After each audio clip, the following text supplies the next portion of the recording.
Hey guys, it's Carolyn. Welcome back to the podcast. And today we're going to talk about a very hot topic, how to find and keep good employees, right? So today my guest is Paul Sanneman, who is the owner and president of Contractor Staffing Source, who has hired thousands of employees for construction companies, good employees that stay around. So we're going to find out some expert tips from him. Hey, good morning, Paul. How are you? Good morning. How are you doing, Carolyn? Oh, not too bad. So before we dive into all these excellent tips, tell us a little bit about yourself and how you got into this where you are now. Okay. Well, I'm an old guy. I've been in the construction industry for 40 years. I literally worked with 2,000 or 3,000 contractors, which is crazy.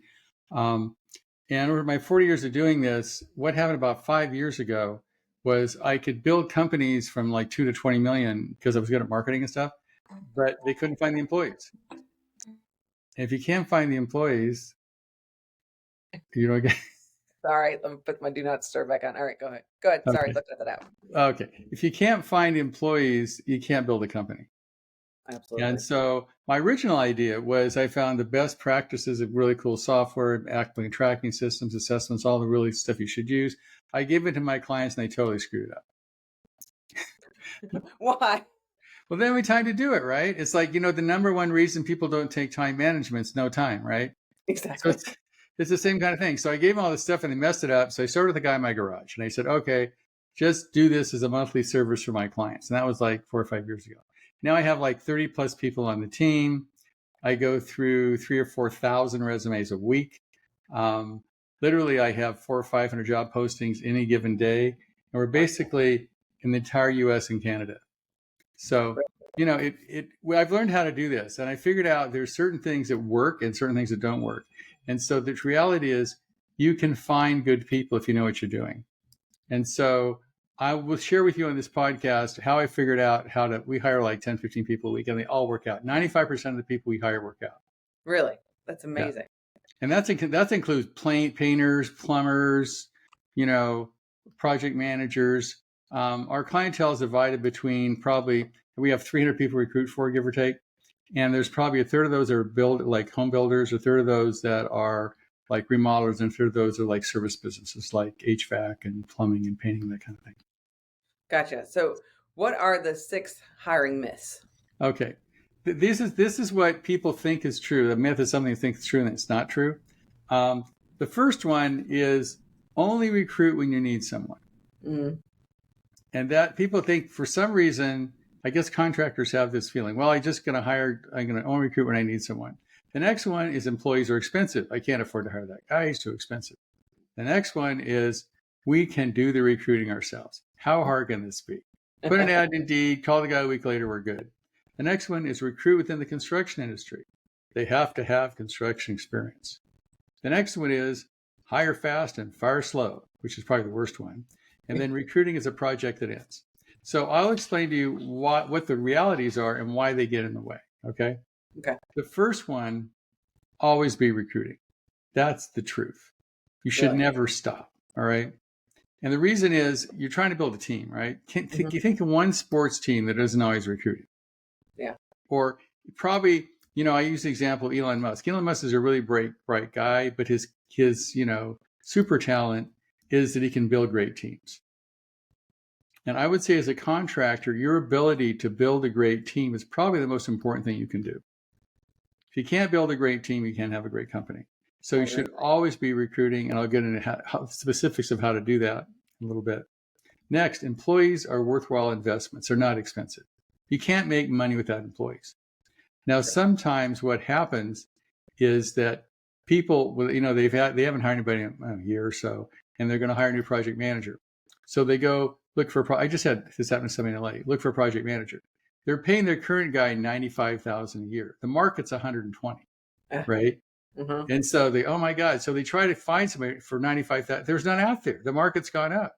Yeah. And so one of the things of recruiting is you have to make sure your current people are making market, price for what they're doing. Mm-hmm. And I know it's frustrating because when you look at, oh my God, that's going to cost me more money, but you can't go under market and try to find people. And they're not expensive because you can't make any money without employees. So absolutely, employees are a good deal. The next one, this is fun we get all the time. We can do it ourselves. How hard is this? It's like, they're probably trying to replace Shuko with ChatGPT. It's a good idea, but it doesn't do everything, right? Exactly. I wouldn't find a legal case with ChatGPT. Um, so it's the same thing. Outsourcing recruiting is a better idea. When you think about it, do you fix your own car? Nope. No. Do you do your own accounting? No. Nope. Probably don't do your own marketing? No. Nope. Right? It's so, why do they think you can do their own recruiting? It's like, how hard can this be? Right? Just put an ad in and we're good. So use us or somebody, because some people are really good at this, and let them do their thing. And most contractors, they got no problem hiring, they don't do their own subcontracting work. They hire a plumber, an electrician, that kind of thing. But for some reason, they think, how hard can recruiting be? Yes. And to me, it's one of the most important functions in a business. So you should outsource recruiting. The next one is they have to have construction experience. I get this all the time. Yeah. I need, a selection coordinator. They got to have construction experience. That's not reality. The truth is, you can hire outside the industry. An example I would give is some selection coordinator, all right, or a project manager. We hired wedding planners and they kill it.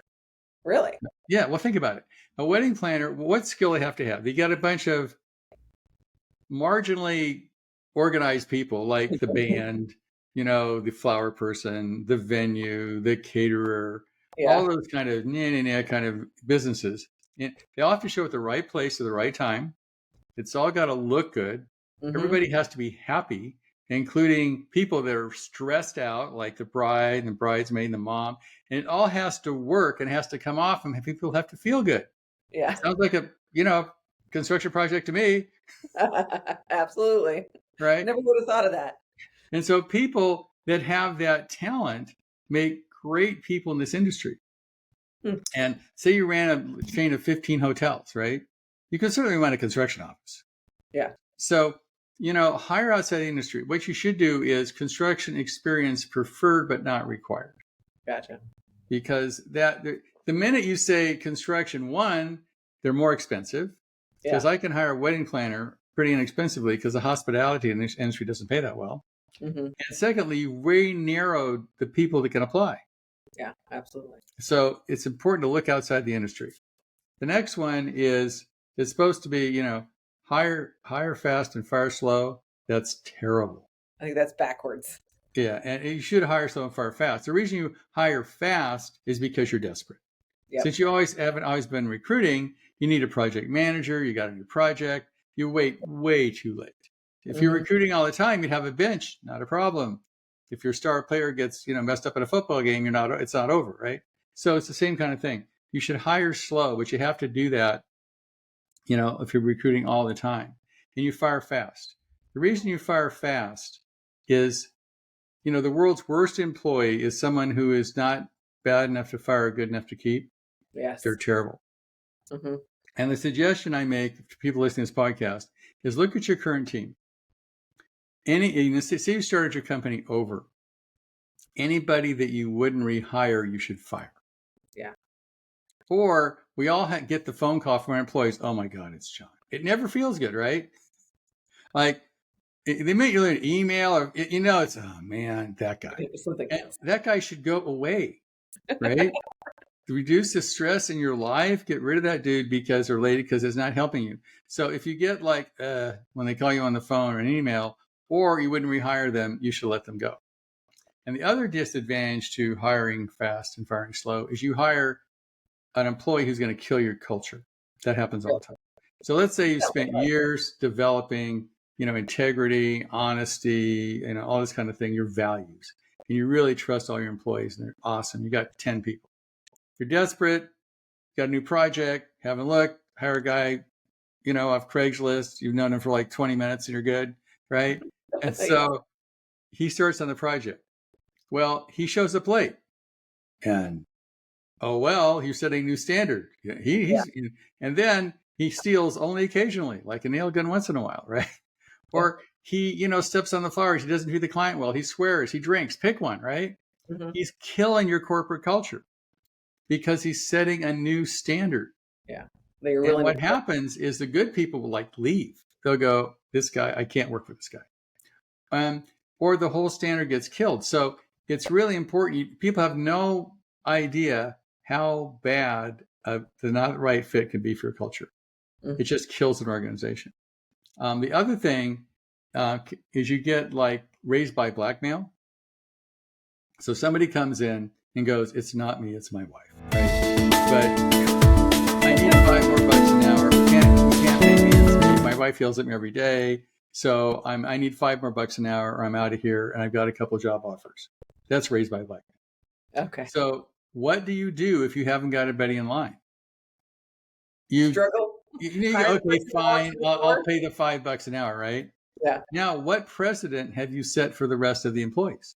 That you're willing to give raises by blackmail. Right. That's the new corporate culture, right? You want to just go tell the boss you're going to quit and you get a raise. So people to understand how much damage it causes if you hire fast and fire slow. Mm. And the next one is recruiting is like a project. It has a beginning and has an end. And that's not true. You should recruit all the time. Unfortunately, contractors have project mentality. Their whole life has been built on something has a beginning, has a middle, and has an end, and you're done, right? Mm-hmm. It's like if you're a hammer, everything's a nail. So when you hire somebody, you go in the hiring process, it's a project. I need a project manager. I'll put an ad in, I will find the guy, and I'm done. It's not that way. It's not. It's like accounting or marketing or anything else you do. You got to do it all the time. So try to recruit all the time. So to go over the realities really quick, I'll tell you how to do it. One is always be recruiting. Mm-hmm. Employees are worthwhile investments. Outsource your recruiting. Probably not as good at it as somebody else would be. Find exceptional talent outside the construction industry. Big one, hire slow and fire fast. And the last one is, unlike a project, recruiting is not a project, it's an ongoing process. So now I'm going to tell how you can actually find, as I said, we've hired thousands of people and 9 prices won't work out. So there's a lot of quality people out there, but if you don't go through the process, you won't find them. The last 1,000 people we hired, we went through 300,000 resumes to find. Wow. It's a lot of resumes, right? Yeah. And so what happens is first you have to, first you have to write a killer job ad. Okay. Again, it is an ad. It is not a job description. Gotcha. The purpose of the ad is to get the person to quit their current job and come to work for you. Mm-hmm. Because if they're not working, you don't want them anyway. No. Right? Especially today. So Mm-hmm. an ad is just like trying to get a customer, right? You can't say, we fix your kitchen. You have to tell them why you should use me versus the other guy. So you've got to write a killer job ad. Now, the good news, this is something ChatGPT is actually good for. All right. You put a prompt in like, I am a remodeling company in Kansas City. I do $3 million a year. I'm looking for a project manager. I'm going to pay X dollars. And then you say, you're the world's best HR person. You're an amazing copywriter. You tell AI who it is, right? Uh-huh. Like all the people you probably couldn't afford to have do this. And and then you say, write the job ad, and it generally kills it. Really? Yeah. I have to show you sometime, but you just put that prompt in, the name of your company, who you're looking for, what the parameters are, tell it it's an amazing copywriter, it's a really good HR person, and tell it it needs to write an ad to get somebody to quit their job and come to work for you. Because ChatGPT is good, but you got to tell it who it is and what it's supposed to do. Gotcha. And then it does a great job. So that's how you write the killer job ad. Next, you have to post this ad everywhere. Yes. Like in our applicant tracking system, we hit one button and it goes on like 200 job boards, LinkedIn, Facebook, every place you can possibly put the ad, boom, hit the button, it all happens with the applicant tracking system. Even if you have to do it manually, which can take you hours, yes, generally it's there's usually 100 or 200 job boards. It's crazy. And then there's all the, LinkedIn, Facebook, all the social media stuff. There's local job boards. There's a zillion places to do it. And if you want to, you can ask ChatGPT, after you've did the job description of the ad, say, where should I place this ad? Please give me all the places I need to put this ad. And ChatGPT will make a list of about 30 or 40 places you need to put it. So unfortunately, you need to put it all those places. All right. Or it's not going to work. So that's one of the things that we do. That's why we spend a lot of time, put an Figuring ad out. out. But if that's on the AI, you can automate it. If you have the right ATS, you hit one button and it goes everywhere. You don't have to spend hours and hours placing all those ads. The next one, this is the most critical and probably the most impossible to do unless you hire somebody like us. Respond in real time. Yeah. So we respond to 3,000 or 4,000 applicants in real time every week. Wow. You have people that do they literally have pipeline scanners that go through hundreds and hundreds of job ads a day. That's all they do, and respond to these people. So once you place an ad everywhere, you have to respond to those people in real time. That's tough. Yeah, that is tough. Because unless you have a full-time person doing this, it's not going to happen. Now, the problem is applicants have a shelf life, just like a potential client, right? Absolutely. So when you're advertising for plumbing, heating, whatever, buy a house, pick one, people are going to go through Google and goes ring, ring, ring, ring, right? And if you don't answer the phone, you're done. Yep. And now Google's getting really smart. I mean, they're using on AI in Google. It literally tells how long you take to answer the phone. It tells how long people are on your website, what pages they're on, when they respond to you, if they give you a review. I mean, literally, it wants to know what high school you went to and what organization you're a member of. It's like the FBI, man. It knows everything about you. And so if you're screwing up, it will know. So that's why as AI gets more sophisticated, you've got to get smarter or you're gonna lose. So it's the same thing with applicants. They're going through Indeed going apply, apply, apply, apply, apply, right? If they apply for 6 jobs and only one comes back and says, thank you for applying, and we talk to them and say, we'd love to work with us, you're going to think way more of that company than you are of somebody that calls you a week later, right? I agree. And also, make sure your employees write good reviews about working there. Yes. And you should have some of them on your website because you're trying to get me to quit my job. Why should I come to work for you? So make sure your employees give you good ads. You respond in real time, which is why you should hire people like us because you're not going to do that. That means, and literally we do it 24/7. We've got AI that does that. And we have people that do that in all the countries in the world, well, not all countries, but a lot of countries. And so we can do that. But that's critical. It's just like if you're selling a service, if you don't respond in real time, you're done. So that's probably the hardest one to do, but you need to do that. The next is an initial phone screening, or there's 2 orders you can do. One, you could do a video interview first. We have they can do the video on their phone, or you can do an assessment. We have assessments. I'll know more about you than your mom if you take the thing. It's amazing, right? Really? I can tell whether you're honest, trustworthy, how smart you are, your intelligence, your mechanical aptitude. We have what's called predictive disc profiles. It's a way of analyzing somebody's personality, running against thousands of people that have succeeded at that job. You can figure out what personality you need to succeed at that job. We can tell what integrity you need to have to work at that position. We can talk about your skills, ability, your ability for detail, your intelligence. I'll know all about you if you take my assessment. Now, unfortunately, assessments are not easy to, some of them last an hour and 10 minutes on the computer. So we literally have people whose whole life is dedicated to getting people to take this assessment. Because, construction guys, they don't want to take a damn assessment. Like, are you kidding me? Yeah. So, one of the things is to get them to take it. You just can't send it to them and say, take the assessment. So we have people literally on the phone all the time saying, take the assessment. And we get most of the people to take it when they have to take it. And the video interview is important because there's some things you can't ask in an assessment. How old are you? What do you look like? How's your English? We can't ask that. But in a video interview, it's sort of like, like going to a dating service. You want to see a person. You want to see what they look like. You want to get the vibe, who they are. So we do the assessment. We do a video interview. And then you also need to do background checks. Yeah. And those are cheap these days. I can do a background check for $30. That's including what we do. And that literally, privacy's gone. No longer exists in this country. It's history. Unless you live in the middle of nowhere, living on fruits and vegetables, and you don't have a phone. But other than that, you're in, right? So we can I can tell all in the background check. I can know, any criminal record, anything done wrong, their driving record, everything about them in a background check. And it's like $35, $40. So do a background check. Reference checks are critical. So you do background checks and reference checks. Yeah. And then once you've got all that done, Then you make a job offer. And ChatGPT is good at that too. You can say, I'm hiring this person, blah, blah, blah, make me a job offer.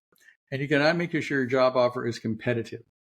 Okay. Because we've sometimes, where we fail clients is one, they're not realistic on what they're paying the person. Mm-hmm. Secondly, they're in the middle of nowhere. Those are both hard things to overcome. We can do it, but it's tough. And you go into it, we're going to do a better job than they're going to do, but it's still difficult. So make sure your job offer is competitive. And you can do that by going on, Monster, Indeed, and say, what should I pay a project manager? And it'll tell you. Really? Look at that. You're trying to get the guy to quit his job or her job, right? So it's got to be good enough to do that. And then once you make a competitive job offer, you've got to have a good onboarding process. Now there, ChatGPT is good too. You say, that you're just going through a list. I hired this guy and just keep on the same training. Say, okay, please just develop a 2-month or 3-month onboarding plan. Describe everything we should do, that kind of thing. You can also say, develop my key performance indicators. It will give you all the key performance indicators. It will give you an onboarding thing. It'll do all that HR stuff for you. So it's a lot easier than it used to be with AI. But the problem is you can't put it everywhere unless you know what the heck you're doing. You can't respond in real time, and your assessments probably suck. So that's why. If there are any. Right. There aren't at all. So that's why, the last 1,000 people we hired, 95% of them worked out, and why we can generally find people. But unless you're willing to follow this entire process and not skip any step, you can't go, well, I don't care about the ad, or maybe I'll just place it on 2 job boards, or I'm going to call them back a week later. You're going to be in the position like there's nobody out there. Yeah, exactly. And, also it's getting harder because the average, I think, I'm not sure these numbers are close, but 15 years ago, your average worker was like 25 in construction or 30. Mm-hmm. Now they're 45. Yeah. Somebody call it the gray tsunami. It's like they're getting old and dying, right? So, what happens is it's getting harder and harder to find people. Lots of times we run everything in Spanish and English. Mm-hmm. One place I think I hired 164 carpenters for some company, and it was a big framing company. And 3 months, nothing was in English. Everything was in Spanish. Really? Zero people spoke English. But you can't complain about it. You just adapt to it and write your ads in Spanish, do your interviews in Spanish, and hire people in Spanish, and you're good. Yep. You have to be flexible. Right. And some people you can't call after dinner. Some people, it depends on the position. But it is not true there's not good people out there. Unemployment's 4%. So there are good people out there, but unless you follow the process, you won't find them or keep them. And the same thing, people go, there's no clients out there. There's a lot of clients out there. But unless you do good marketing, you won't find them. So, my advice is do marketing all the time and do it right and have a budget for it. And do recruiting all the time and do it right and have a budget for it. In our company, because we use a lot of offshore labor and a lot of AI, I can literally recruit 5 positions if they sign up for $1,500 a month all in. Really? And I'll do all this stuff for them. And trust me, you can't hire 4 people for $1,500 a month. It's not going to happen, right? Is this only in the construction industry? We just did, just in the construction industry. And sometimes, I've done some recruiting from our software companies, our partners and stuff. And if they're a partner of ours, we'll do. I've hired babysitters, for God's sakes. But I've hired for one of the software companies, we hired techs, computer programmers and that kind of stuff. Mm-hmm. It has to be related to the construction industry because that's what we focus on. Gotcha. But some companies are property management firms. There is something has to do with somebody building something. Gotcha. So if somebody wants to work with you, what does that look like? They come to you, I need to hire people. Well, what happens is, they come to us and they can go to our website. And I still do all the sales. We get about 20 new clients a month. And so what happens, we talk with them what they need. And if they sign up, they just do it on the website. I talk with them on their credit card. It's really easy to do. Then they have an orientation meeting where they meet the 4 people on their team. There's always a pipeline scanner, an assistant, an account manager that does all the applicant-facing stuff, and then an account specialist that deals with them every week on HR stuff. So they get 4 people, and they're all on their team. And they get 5 positions. So if you want to, and I suggest you make benches for people, even though they're not looking for a project manager. Mm-hmm. I would say you should, because, for example, I'm talking to a home building company or a remodeling company. They say, well, I'm not looking for a project manager. What if a project manager comes to you, every architect in town, they're going to bring $3 or $4 million worth of business with them because they just left their current boss who they don't like. And they know like 20 of the best subcontractors around, they have a relationship with. You'd not hire that guy? Come on, Absolutely. right? It's like buying a company for free. So, the people are out there. If you're not looking, you won't find them. So you need to bet. You got to recruit all the time. Gotcha. That's pretty amazing because all I hear people talk about is I can't find anybody. It's so hard. There's nobody out there willing to work. It's very interesting. And it's probably because, you're doing all these things. And then if you don't do those things, you're like put at the bottom of the list of people that are going to go. Right. I mean, you can't, unless you place all the jobs, do all the things I said, you're not going to find people. And unfortunately, most small companies can't do all those things. I mean, can use ChatGPT to like write the ads and stuff. That'll help you, but you can't respond in real time. Not to 300 applicants for a job. No. And you don't have the right assessments. You don't have the video. You don't have other stuff and all the technology. So even though you want to go for it and use ChatGPT to write some of the stuff, you can't fill in the hours that it's going to take to go through the resumes and screen all the people and that kind of stuff. And make them take the assessments. That's amazing to me. Get them to take the assessments and do a video. Right. We get people to do it. We got really good at that. Once you find somebody that's a good applicant, do they do another interview or do you just sign them up? How does that work? What happens is we generally find the applicants, we qualify them, they've taken the assessment, they've done the video interview. We know they're really high qualified. Now, one of the places that does mess up is we tell the contractor, call this guy. And they don't call the guy. They go, dude, call the guy, right? Like now? And they call him 3 days later and he's got another job. And I go, we told you to call him now, right? So we need the client's cooperation. And when we say call somebody, because they're going to have to decide. We don't decide. They make the final decision.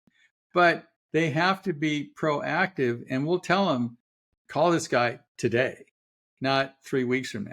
So we do all that front end process, but the client still has to do what we tell them. We say, call him and interview him and hire the guy, make sure he's got a competitive salary. If they don't do that, it doesn't work. Gotcha. And do you help with the onboarding process at all? We help with the onboarding. We use a lot of AI to do that. We also can do, we can develop key performance indicators for all your employees. We can assess all your current employees if you want me to for the same price. We'll help build teams and that kind of stuff. Our goal is to build great teams. So whatever it takes to do that with best HR practices, we'll develop KPIs for our employees who want us to do. You're basically hiring a fractional HR department for $1,500 a month.